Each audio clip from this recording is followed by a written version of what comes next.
Hi, good afternoon. Up with a new dish. അപ്പം ഇത് പുതിയ സാധനമൊന്നുമല്ല, എല്ലാവർക്കും പരിചയമുള്ള സാധനം തന്നെ. മത്തങ്ങായും പയറുമാണ് സംഭവം കേട്ടോ. അപ്പം ഇതിൽ ഞാൻ കുറച്ച് ഗാർണിഷൊക്കെ ചെയ്തിട്ടുണ്ട് എൻ്റെ രീതിയിൽ കൂടെ. അപ്പം ഞാനിതിനകത്ത് നമ്മൾ ഈ മത്തങ്ങായും പയറും ഉടച്ചു വെച്ചിട്ട് ലാസ്റ്റ് നമ്മൾ ഗാർണിഷ് ചെയ്യുമല്ലോ, എന്ന് വെച്ചാൽ തേങ്ങ ചിരകിയതും പിന്നെ മുളകും ഒക്കെ ആയിട്ട് നമ്മളൊന്ന് താളിച്ചെടുക്കുമല്ലോ.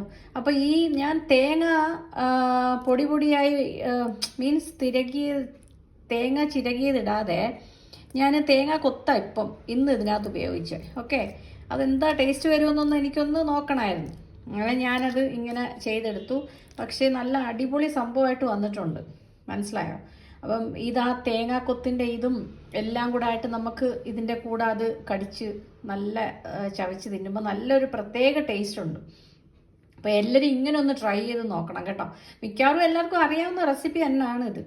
അപ്പം കുറേ നാൾ കൊണ്ട് വിചാരിക്കുന്നത് ഞാൻ ഇങ്ങനെ ഒരു സാധനം കുറേ നാളായി കഴിച്ചിട്ട്.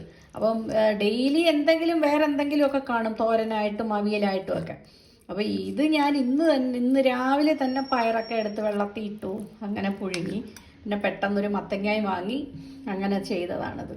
അപ്പം എന്തായാലും അൽഹംദുലില്ലാ സക്സസ് ആയിട്ട് തന്നെ വന്നു. അപ്പം എല്ലാവരും ഒന്ന് ട്രൈ ചെയ്ത് നോക്കും ഇങ്ങനെ കേട്ടോ. ഞാൻ മുളകൊക്കെ മുഴുവനെയായിട്ടത്, വറ്റൽ മുളക് മുഴുവനെ ഇട്ടാണ് താളിച്ചെടുത്തത്. ഓക്കെ, അപ്പം എല്ലാവർക്കും ബൈ. എല്ലാവരും ലഞ്ച് കഴിച്ച് കാണുമല്ലോ എന്ന് വിശ്വസിക്കുന്നു. Okay, all of you take care. By.